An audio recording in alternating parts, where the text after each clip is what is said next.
Olá pessoal, brincando aqui de filme de ficção, né? Diário de bordo, hoje, quarta-feira, dia 24 de junho. Gravando esse vídeo e falaremos hoje sobre os resistores elétricos, capítulo 9 do livro-texto de vocês. Bom, para falarmos de resistores elétricos, precisamos falar de uma propriedade física, que é a resistência elétrica. Em prosseguimento, falaremos de resistores ômicos e não ômicos. Trabalharemos com o código de cores, que é o código utilizado pelos fabricantes para indicar o valor de um certo resistor. E falaremos da simbologia e do reostato. Seguindo a ideia do reostato, trabalharemos com as equações de potência elétrica dissipada na resistência. Tranquilo?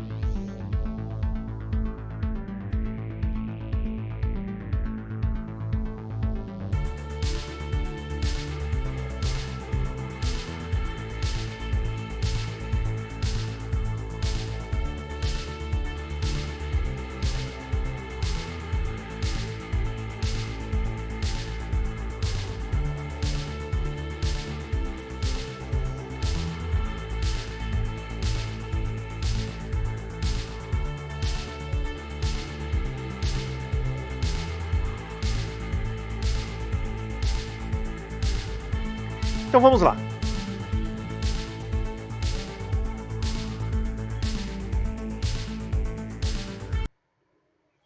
Ok, vamos relembrar o efeito Joule. No capítulo anterior, vimos o efeito térmico da corrente elétrica. Chamamos ele de efeito Joule. Ou seja, em razão do atrito entre os elétrons que percorrem o condutor e as partículas, os átomos que compõem esse condutor, parte da energia elétrica era convertida em calor, era convertida em energia térmica. O material que compõe o condutor, portanto, pessoal, oferece uma dificuldade, uma oposição à passagem dos elétrons através do condutor.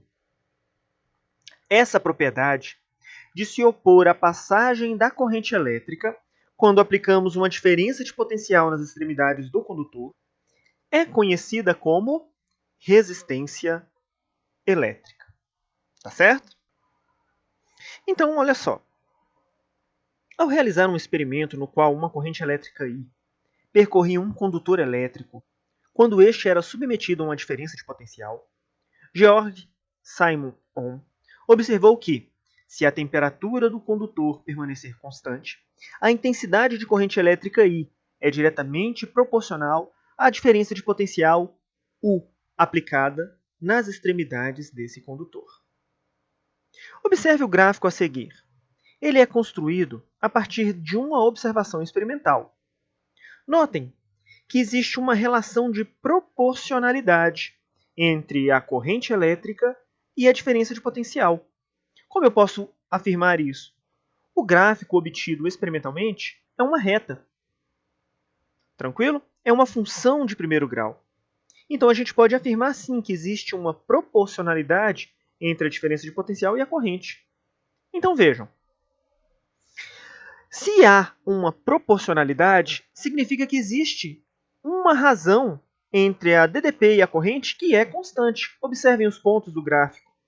O 1 dividido por I1 é igual ao 2 dividido por U2, que é igual ao 3 dividido por I3, que é igual a U sobre I. Isso é constante.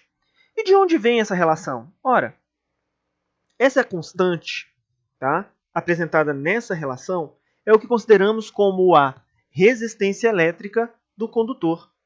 Vejam só, lá na geometria analítica, na matemática, vocês aprenderam que o coeficiente angular da reta ele é o cateto oposto sobre o cateto adjacente. O cateto oposto aqui é a DDP e o adjacente, a alfa, é a corrente. Percebam que esse coeficiente angular ele é constante em cada segmento da reta apresentada no gráfico. Bom, então eu posso escrever que a resistência é a diferença de potencial sobre I. A tangente de alfa, que é o coeficiente angular, é a resistência. É essa constante. Reorganizando, então, nós temos que a DDP é o produto entre a resistência vezes a corrente. A resistência aqui, pessoal, é o coeficiente angular da reta. Esta é a primeira lei de Ohm. No sistema internacional, a unidade de medida da resistência elétrica é Ohm. Essa ferradurazinha aqui que eu apresento para vocês. Bacana? Bom, mas existem condutores que mantêm a temperatura constante, permitindo que a DDP seja proporcional à corrente elétrica? Sim. E chamamos esses condutores de resistores ôhmicos. Mas o que é um resistor, professor? Os resistores são dispositivos eletroeletrônicos que se opõem à passagem de corrente elétrica, limitando-a, convertendo a energia elétrica em energia térmica. Ou seja, os resistores resistem à passagem de corrente elétrica. Eles são usados em circuitos elétricos para dimensionar a DDP que chega em outros dispositivos desse circuito, a partir da limitação da corrente elétrica. Olha aí um exemplozinho. Vocês estão vendo onde as setas vermelhas estão apontando? Aqui, ó. Todos esses dispositivos que eu estou aqui, ó, marcando com o mouse, que são coloridos, eles são os resistores. Tranquilo? Bem, pessoal, se o comportamento desses resistores é observado no gráfico por meio de uma reta, significa que são resistores ôhmicos. Eles obedecem à primeira lei de Ohm. Essa reta indica que há uma proporcionalidade entre a corrente elétrica e a DDP. Perfeito? Mas atenção, o resistor só pode ser ôhmico dentro de determinado intervalo de valores de corrente elétrica. Por quê? Lembram? Eu preciso manter o que é a temperatura constante. Se eu elevo muito a corrente, eu perco o controle sobre a temperatura e a resistência tende a variar. Então nós vamos para uma outra situação. Tá certo? A gente vai falar já já sobre os resistores não ôhmicos. Então, prosseguindo aqui. A maior parte dos resistores apresenta uma marcação colorida. E essa marcação ela é feita pelo fabricante. Ele cria faixas coloridas e essas faixas vão indicar o valor comercial daquela resistência. Eu trouxe aqui do site do Mundo da Elétrica uma tabelazinha com o código de cores e eu estou representando para vocês um resistor. A primeira cor do resistor é a primeira faixa, é o marrom. A segunda é o preto, a terceira é o vermelho e tem uma quarta faixa dourada. Pessoal, a primeira faixa, no caso, olhando a tabela, que é o marrom, olha aqui com o mouse, ó, é o número 1. Então, do lado aqui, ó, a primeira faixa, 1. A segunda faixa é o preto vale 0. Olha aqui, ó, 0. E a terceira faixa é o fator multiplicador que está em vermelho. No caso, o vermelho multiplica por 100, ou seja, é uma potência de base 10 elevada ao quadrado. Tá certo? E a tolerância para o dourado, lá embaixo, ó, tolerância de mais ou menos 5%. Eu reunindo essas informações, eu tenho então 1 e 0 dá o algarismo 10, vezes 100, que é o fator multiplicador, 1000 ohms, ou seja, esse resistor ele tem uma resistência de 1000 ohms, que pode variar 5% para mais ou 5% para menos. Tá certinho? Ok. Como eu disse, né? E se a temperatura do resistor não permanecer constante? Nesse caso, disse para vocês, o resistor é não ôhmico. Observem o gráfico de um resistor não ôhmico. Viram? Não há uma proporcionalidade entre a intensidade da corrente elétrica e a diferença de potencial. Então, pessoal, os materiais eles apresentam uma característica denominada resistividade, que vamos representar pela letra grega Rho. E essa resistividade depende da natureza do material e da temperatura alcançada pelo condutor construído por esse material. Consta uma tabelazinha lá no livro de vocês, na página 113. Dá uma verificada lá, vocês vão ver uns 3 ou 4 materiais e eles apresentam para uma dada temperatura a resistividade daqueles materiais. Então, experimentalmente podemos verificar que a resistência elétrica depende da resistividade do material, do comprimento do condutor e da área da secção reta desse condutor. Ou seja, Se eu aumento o comprimento de um condutor, eu aumento a resistência dele. E se eu aumento a área da secção transversal, eu diminuo a resistência dele. Vejam, a resistência é diretamente proporcional ao comprimento. E a resistência é inversamente proporcional à área da secção desse condutor. O ρ, pessoal, acaba sendo uma constante de proporcionalidade, tá? A resistividade. Então eu posso trazer para vocês a equação que para muitos é chamada de segunda lei de Ohm. A equação da resistência, onde a resistência elétrica de um condutor é a resistividade vezes a razão entre o comprimento do condutor e a área da secção transversal. Ainda podemos dizer o seguinte: a resistividade tem o seu comportamento descrito em função da temperatura. Eu tenho uma resistividade inicial para a temperatura ambiente, temperatura inicial. Quando o condutor começa a ser percorrido pela corrente elétrica, essa temperatura aumenta. Então eu vou ter uma nova resistividade.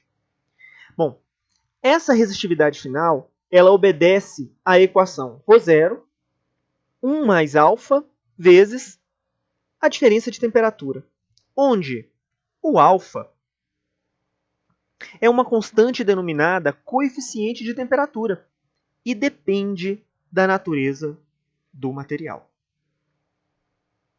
Prosseguindo. Se nós desprezarmos a dilatação térmica do condutor, a resistência elétrica será determinada pela resistividade. Mas essa resistividade depende da temperatura.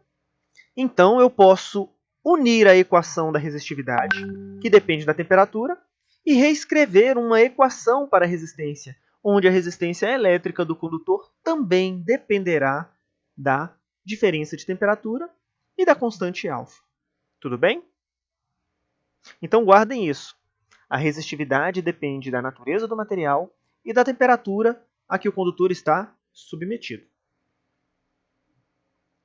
Portanto, ao ser aquecido, um resistor metálico tem sua resistividade aumentada, elevando-se também a resistência elétrica. Qual é a simbologia dos resistores que vamos usar? Então, esses serão os símbolos mais comuns nos problemas que nós resolveremos, tá certo? Mas existem alguns tipos de resistores que são de resistência variável. Eles são conhecidos como reostatos, tá? E usamos os símbolos a seguir para representar os reostatos. São símbolos que variam a resistência. Tudo bem? A construção, pessoal, do resistor, ela pode ser feita de fios metálicos, né? Ou pode ser feita com carvão. Mas, pessoal, qual o objetivo de usarmos um reostato em um circuito elétrico? Qual o objetivo de variarmos a resistência elétrica no circuito? Em algumas situações, é desejado aumentar a luminosidade de uma lâmpada. Ou quem sabe ainda, aumentar o volume de um som, ou aumentar a temperatura de um forno elétrico. Correto? São alguns exemplos, e todos esses exemplos estão associados a um efeito da corrente elétrica. Então, para eu conseguir variar o funcionamento desses dispositivos, eu precisaria variar a intensidade da corrente elétrica.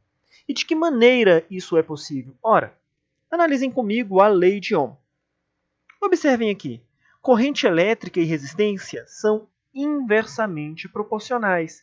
Significa que se eu elevar a resistência elétrica, eu consigo diminuir a corrente elétrica. Ou, se eu diminuir a resistência, eu consigo aumentar a intensidade da corrente. Observem, corrente elétrica e resistência são inversamente proporcionais. Então eu consigo, a partir da variação da resistência elétrica, controlar a intensidade da corrente elétrica que percorre o circuito.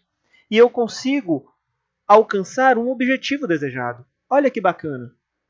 Legal? Bem, devemos falar também de uma outra potência elétrica que é conhecida como potência elétrica dissipada. É a potência que será dissipada no funcionamento do resistor elétrico, ou seja, é a potência que será dissipada quando a corrente elétrica atravessar o resistor, atravessar uma resistência. Ora, sabemos que o gerador elétrico ele fornece uma DDP. E essa DDP multiplicada pela corrente elétrica total do circuito, ela me dá a potência elétrica fornecida. Tá certo? É aquela P igual a U vezes I. Mas observem que se eu substituir a lei de Ohm, que está à esquerda, dentro da equação da potência fornecida, eu observo que eu inserirei nessa equação da potência fornecida a resistência. Observem. Substituindo, então, a lei de Ohm na equação da potência, obtemos potência elétrica na resistência é a resistência vezes a corrente ao quadrado, ou a potência elétrica na resistência é a diferença de potencial ao quadrado dessa resistência sobre o valor dessa resistência. Bacaninha? Aqui eu consigo calcular o quanto de potência foi dissipada no funcionamento daquele resistor. Certo? É isso aí, pessoal. Chegamos ao final de mais uma aula. Eu agradeço a presença de cada um e até a próxima!